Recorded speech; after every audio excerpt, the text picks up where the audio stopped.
1979년 하느님께서 그분의 종 풀턴 쉰 대주교를 하늘나라로 데리고 가셨을 때 수백만 미국인들은 마치 고아가 된 것처럼 그의 죽음을 애도했습니다.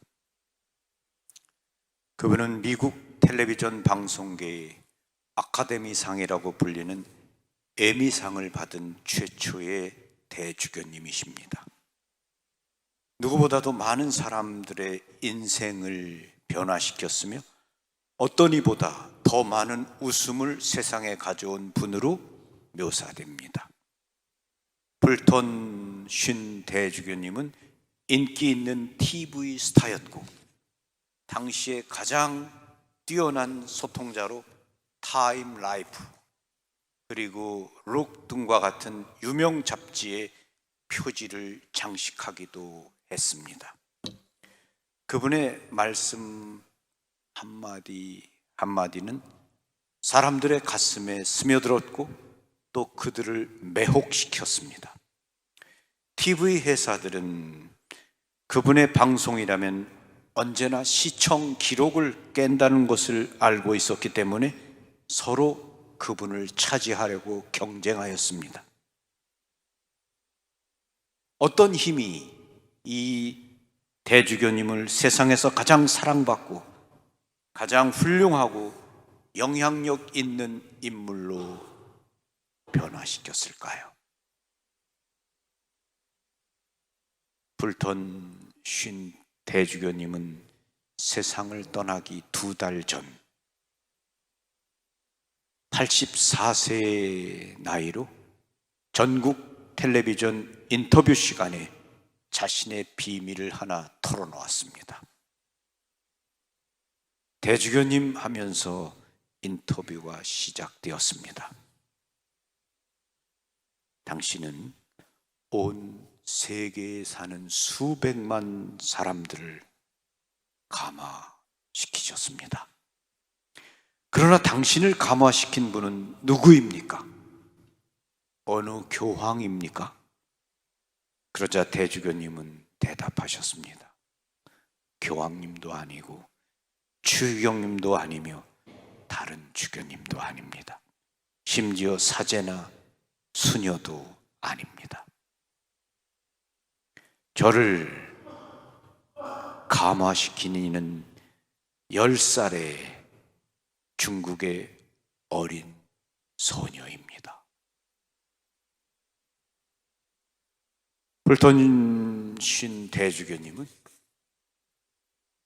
그를 감화시킨 어린 소녀에 관한 이야기를 하셨습니다. 1950년 중국 공산주의자들의 탄압이 최악에 달했을 때입니다. 중국에 있는 어느 교구 소속 학교에서 아이들은 열심히 기도를 바쳤습니다.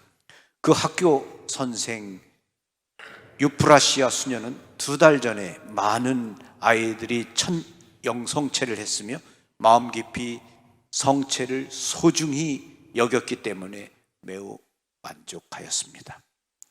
10살의 어린아이 리가 수녀님께 예수님께서는 왜 우리에게 오늘날 우리에게 일용할 밥을 주십시오라고 가르쳐 주시지 않았지요? 라고 물었습니다. 그 아이들이 매일 아침, 점심, 저녁을 밥을 먹었기 때문입니다. 대답하기에 몹시 어려운 질문이었습니다.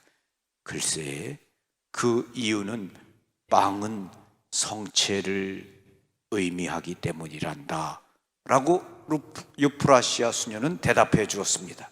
그리고 덧붙여 말했습니다. 착하신 예수님께 일용할 성체를 주십시오라고 부탁을 드려라.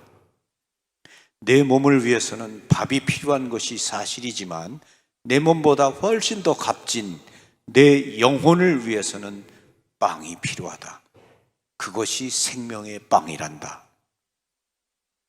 1953년 5월 리가 첫 영성체를 모셨을 때 그는 진정으로 예수님께 간구하였습니다. 항상 제게 일용할 빵을 주십시오. 그래야 제 영혼이 살 수 있고 또 건강해질 것입니다. 그 후부터 리는 매일 성체를 모셨습니다.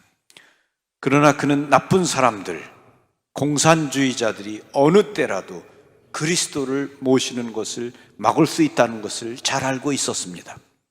그래서 그는 이런 일이 절대로 일어나지 않도록 열렬히 기도했습니다. 리는 공산당원들이 교실에 쳐들어와서 아이들에게 큰 소리로 너희들이 갖고 있는 우상들을 당장 모두 내놓아라 라고 고래고래 외친 말을 절대 잊지 못했습니다. 리는 그 말이 무슨 뜻인지 잘 알고 있었습니다. 겁에 질린 아이들은 정성을 다하여 손으로 페인트 칠한 예수님과 마리아 그리고 성인 성녀들의 그림들을 포기하고 말았습니다. 그리고 다음에는 대장이란 자가 주먹을 쥐고 화를 내면서 벽에 걸려있는 고상을 잡아떼어 땅바닥에 내리치고 짓밟았습니다. 신생 중국은 이런 괴상한 미신을 절대 용납하지 못해 하면서 고래고래 소리를 질렀습니다. 착한 목자의 사진을 너무도 사랑한 어린 리는 자기 블라우스 속에 감추려고 했습니다. 그 사진은 첫 영성체 때에 받은 특별한 그림이었습니다. 그러나 그녀의 뺨을 심하게 치는 통에 리는 땅에 쓰러지고 말았습니다. 그 대장은 리의 아버지를 불러 망신을 주고서는 밧줄로 그를 묶었습니다. 그날 무장 당원들은 온 마을을 소탕하였으며 붙잡은 주민들을 모조리 조그만 교회 안에 잔뜩 쳐넣었습니다. 그 대장은 선교사들을 조롱하며 미국 제국주의 간첩들이라고 비난하면서 새로운 종류의 설교를 사납게 짓는 늑대처럼 외쳤습니다.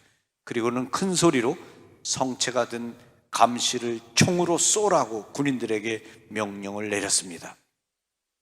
즉각 신자들은 다 함께 한숨을 깊이 내쉬면서 열렬한 기도를 바쳤습니다. 그 대장은 군중들을 되돌아보며 외쳤습니다. 너희 그리스도가 어떻게 자기 자신을 지키는지 보자꾸나. 너희에게 진짜 있는 것이 무엇인가를 말해주지. 너희를 이용하는 바티칸의 속임수라는 것이다. 이 말을 하면서 그는 성합을 움켜잡고 그 안에 있는 모든 성체를 타일바닥에 내동댕이 쳤습니다. 간담이 서늘해진 아이들은 대장이 노려보는 통에 움츠렸고 울음을 억눌렀습니다. 어린 리는 공포에 떨어 얼어붙어 버렸습니다. 아이고, 저 빵이 저렇게 되다니. 천진난만하고 정직한 어린 마음은 온 땅바닥에 흩어진 성체 때문에 몹시 마음이 아팠습니다. 누가 예수님을 도와주지 하며 그녀는 슬퍼했습니다. 그 대장은 쉰 목소리로 웃음을 뿜어낼 때만 잠시 신성 모독을 중단한 것 외에는 모욕하는 기다란 연설을 계속하였습니다. 어린 리는 말없이 울었습니다. 지금 당장 다들 밖으로 나가. 감히 이 미신의 소굴로 다시 돌아오는 자는 죽여버리겠다 하며 그 대장은 고함을 질렀습니다. 교회는 재빨리 텅 비어졌습니다. 하지만 천사들 외에 항상 성체 안에 계신 예수님을 경배하며 그 무서운 드라마를 한순간도 놓치지 않고 지켜보던 증인이 있었습니다. 그는 바로 파리 에방 선교사인 루카 신부였습니다. 본당 신자들은 공산당원들이 자기들 마을을 장악하게 될 것을 사전에 알고 신부님을 성가대석에 있는 한 작은 구석진 곳에 숨겼습니다. 그곳에서 그 신부는 교회 내부를 볼 수 있었습니다. 그 신부는 그들이 예수님께 범한 신성 모독과 자기가 예수님을 방어할 수 없었기 때문에 예수님께서 많은 고통을 받으신다는 것에 대해 속죄의 기도를 바쳤습니다. 자기의 잘못된 움직임 하나라도 발각되면 그를 숨겨준 본당 신자들 모두가 반역죄로 체포당하게 되어 있었습니다. 주님, 자비를 베푸소서. 이 신성 모독을 막아주소서. 주님 도와주소서라고 그는 번민에 쌓여 기도했습니다. 돌연 삐걱하는 소리가 교회 안에 깊은 침묵을 깨뜨렸습니다. 서서히 또 살며시 문이 열렸습니다. 그는 겨우 10살밖에 안 되는 리였습니다. 소녀는 작은 발걸음으로 제대를 향했습니다. 루카 신부는 온 전신이 와들와들 떨렸습니다. 발각되면 당장 죽음을 당할지도 모르는 판이었습니다. 그녀에게 말을 할 수 없었기에 바라보기만 하면서 하늘의 모든 천사들에게 이 아이를 보호해 주시기를 애원했습니다. 어린 소녀는 유프라시아 수녀가 가르쳐준 대로 조용히 성체께에 경배드리면서 잠시 절을 했습니다. 그 아이는 예수님을 모시기 전에 마음의 준비를 해야 한다는 것을 알고 있었습니다. 그는 두 손을 모아 너무도 학대받고 버림을 받으신 사랑하는 예수님께 우리가 알 수 없는 기도를 속삭였습니다. 그 신부는 그 아이에게서 눈을 떼지 않았습니다. 그 아이가 손과 무릎으로 몸을 낮추어 입으로 성체 하나를 상냥하게 집어 먹었습니다. 무릎을 꿇은 채 눈을 감고 천국의 예수님과 마주하기 위해 고개를 숙였습니다. 루카 신부에게는 1초 1초가 영원처럼 긴 시간이었습니다. 그는 최악의 경우를 두려워했던 것입니다. 그에게 말을 할 수만 있었다면 얼마나 좋았을까. 그러자 그 아이는 조용히 들어온 것과 같이 밖으로 나가 깡충깡충 뛰면서 가버렸습니다. 의용병들은 온 마을과 주변 지대를 수색하면서 숙청을 계속했습니다. 이와 같은 공포는 신중국 전역에 확산되고 있었습니다. 농민들은 감히 행동을 하지 못했습니다. 그들은 대나무로 된 집에 숨은 채 지내면서 장래를 예측할 수 없었고 내일을 기약할 수 없었습니다.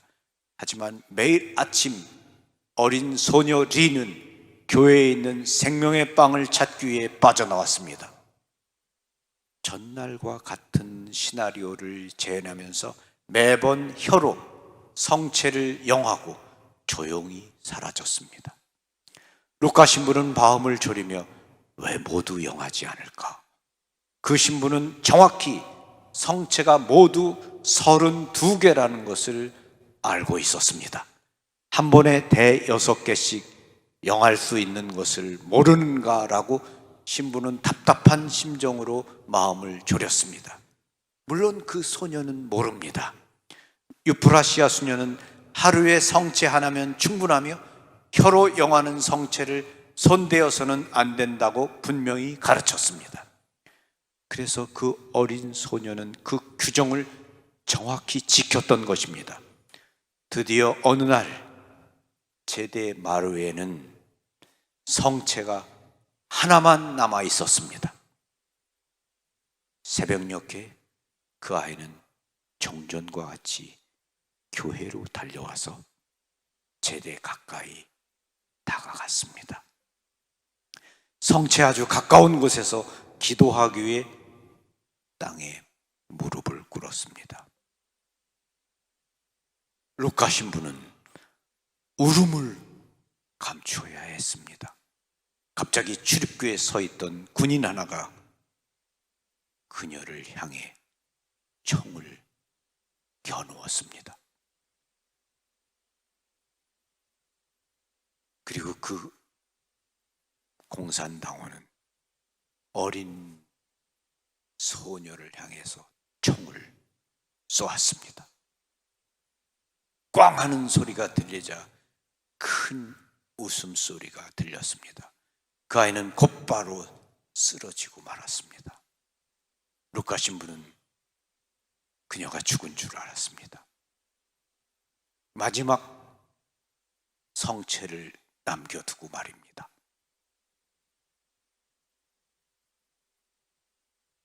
그렇지 않았습니다. 신부가 보고 있자니 그 어린 소녀 리는 성체가 있는 곳까지 기어가서 성체에 의해 혀를 놓았습니다. 그리고 그 다음에 몇 번의 경련을 일으키고는 조용해졌습니다. 어린 소녀 리는 죽었지만 땅바닥에 내팽개쳐지고 구둣발로 짓밟히고 모욕을 당한 성체를 모두 구하기 전에는 죽지 않았던 것입니다. 아이고, 예수님을 누가 도와주지?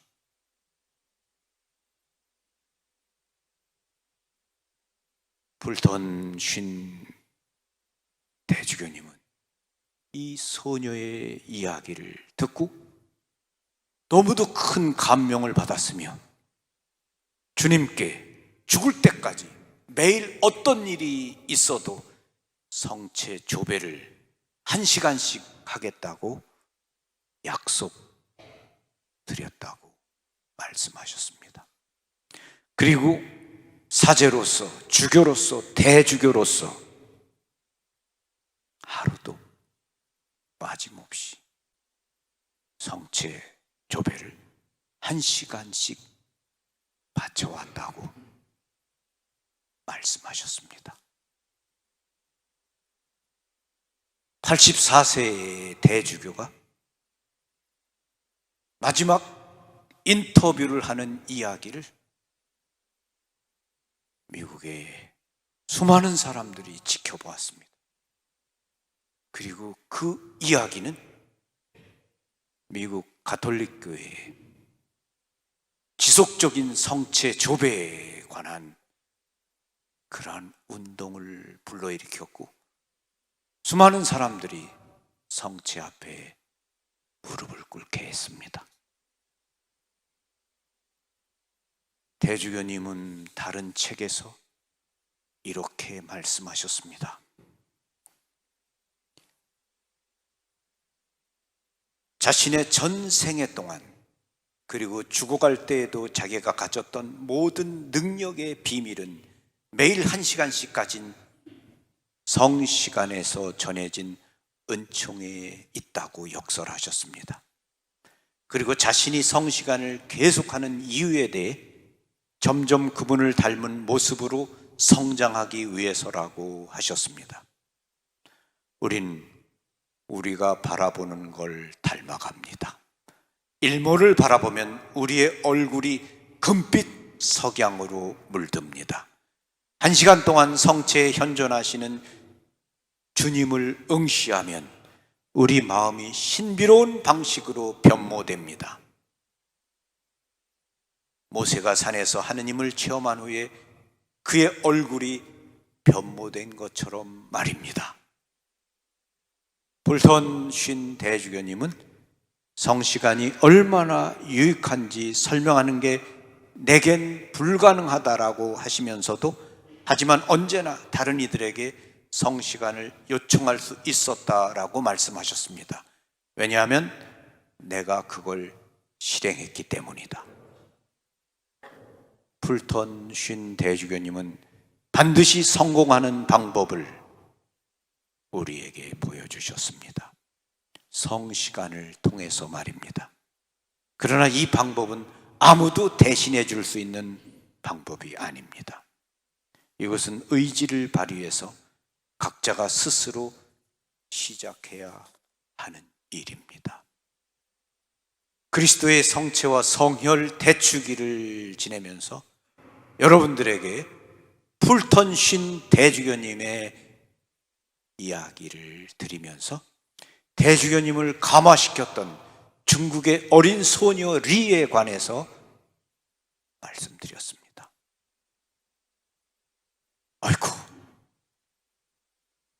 예수님을 누가 구해주지?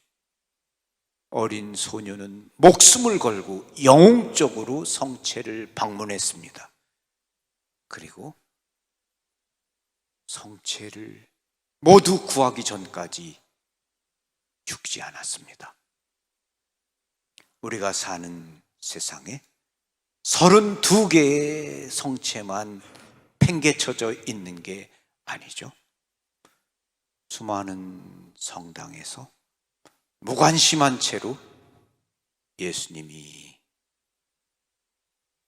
혼자 계십니다. 아무도 그분께 찾아가지 않습니다. 여기 계신 여러분, 여러분의 삶에 근심과 걱정, 슬픔과 고통, 괴로움이 있을 때 예수님께 찾아가야 되겠다. 그분께 가서 내 고통을, 내 슬픔을 말씀드려야 되겠다. 이런 마음으로 여러분 성체 앞에 여러분을 기다리고 계시는 예수님을 찾아가십니까?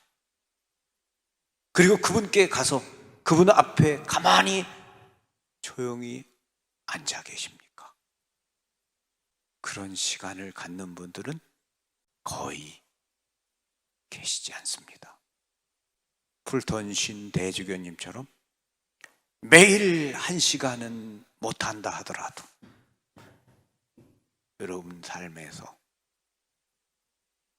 짧은 시간이라도 내어서 성체 안에 계시는 예수님을 여러분이 방문할 수 있다면 그건 큰 은총이 될 겁니다. 여러분이 운전을 하고 가면서 성체가 모셔져 있는 성당을 지나갈 때 그때만이라도 여러분이 예수님께 여러분 마음으로도 기도드리고 말씀드릴 수 있습니다. 많은 경우에 우리가 마음을 연다면 말입니다. 이 중국 소녀, 어린 소녀 리의 이야기는 그야말로 감동입니다. 우리도 대주교님이 말씀하셨습니다. 우리는 우리가 바라보는 것을 닮아갑니다. 일몰을 바라보면 일몰의 석양빛에 우리의 얼굴이 황급빛으로 물듭니다. 시나이산에서 모세가 십계판을 받고 내려올 때 그의 얼굴이 빛이 났던 것처럼 우리가 예수님 앞에 머무르면 신비롭게도 우리 마음에 변화가 옵니다. 여러분이 이러한 시간을 만들어 가질 수 있다면 우리 삶에 그것은 큰 은총이고 축복이 된다고 믿습니다. 여러분의 성당에 돌아가셔서 성체 앞에 가만히 무릎 꿇을 수 있는 여러분이 되시기를 바랍니다. 그리고 미사가 끝난 다음에 우리가 바로 갈 수 있습니다. 미사가 끝난 다음에 우리가 모신 예수님에 대해 감사드리고 그리고 예수님께 기도드리는 그런 시간을 또 만들어 갖는 것, 그것 또한 아주 중요하다고 믿습니다. 여러분 한 분 한 분에게 성체 안에 계신 예수님에 대한 깊은 흠숭과 사랑의 마음이 자리하시게 되기를 바랍니다. 아멘. 고맙습니다. 감사합니다.